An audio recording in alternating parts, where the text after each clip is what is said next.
ကြက်တဲမြေခရမ်းချစ်သေးငပိချက်လေးကိုချက်ပြမှာဖြစ်ပါတယ်ပထမဦးဆုံးမျိုးသေးလေးတွေပပလေးပြီးလိုက်ပါမယ်ကြက်သွန်ဖြူလေးကိုဖိထားပြီးတော့မှအခွန်လေးခွာပြီးလိုက်ပါမယ်ကြက်သွန်ဖြူလေးတွေပပဆင်းနှုတ်လေးဆင်းမိထားလိုက်ပါမယ်နှုတ်လေးဆင်းထားပြီးလို့ရှိရင်အရင်တစ်ဖြစ်သွားပြီဆိုလို့ရှိရင်တော့ဗကန်တဲ့မှာအထားထားလိုက်ပါမယ်ကြက်သွန်ဖြူလေးတွေဆင်းထားတဲ့ဟာလေးကိုထည့်ထားလိုက်ပါမယ်ပြီးလို့ရှိရင်ဝါအတက်တန်းမိတဲ့ကိုအချိုမုတ်တွေစားတွေစနွေးမုတ်တွေအယောင်တင်မုတ်တွေရေငရုတ်ကောင်းမုတ်တွေထည့်ပြီးရတဲ့ရှိအောင်နှက်ပေးလိုက်ပါမယ်15မိနစ်လောက်လေးနှက်ပေးထားလိုက်ပါမယ်နှက်လို့ကြာရလို့ဆိုရင်စီလေးတက်ပြီးတက်ဆုံးစီလေးကိုတက်ပြီးတော့ချုံမုတ်နံညာလေးတွေကလေးကိုပေါက်ထည့်လိုက်ပါမယ်ထည့်ပြီးရင်ငွေပါတယ်ငွေပါပြီးလို့ရှိရင်ရောင်လေးပိုလှသွားအောင်စိတ်ပုံလေးထည့်လိုက်ပါတယ်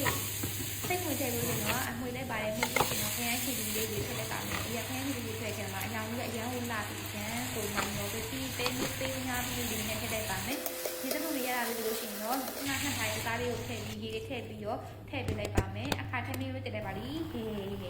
လေးဆိုလာပြီးရေးခဏပြီးဆိုလို့ရှိရင်တော့မဆလာလေးရဲ့နူးတူးစိတ်လေးကိုထည့်ပြီးတော့မှေးပေးလိုက်ပါမယ်အဲ့ဒါဆိုတော့ရန်ကိုရန်ထပြီးတဲ့ကတဲ့ညီနဲ့ပြည့်ချက်လေးကိုရရှိပါပြီနော်ရန်ကိုမှထားလို့ကောင်းမယ်ခမင်းလေးတွေလည်းနေပါရှင်ရှေ့ဘက်ကိုလည်းထားကြည့်ပါအောင်ပထမဦးပကံလေးနဲ့ပေးလိုက်ပါမယ်အဲ့ပြောရှင်ထမင်းဖြူလေးနဲ့တွဲစားလို့ရှိရင်တော့အရန်ကိုထမင်းသုံးပကံလောက်အိုးပါပြောင်းစေတဲ့ဒီနယ်လေးပါနော်ဒီမှာအခုကျမစားလိုက်ပါပြီအရန်ကိုအရသာရှိလို့စိတ်မွေးတော်မေ့ရထိပါပဲနောက်ဗီဒီယိုလေးမှာပြန်တွေ့ပါမယ်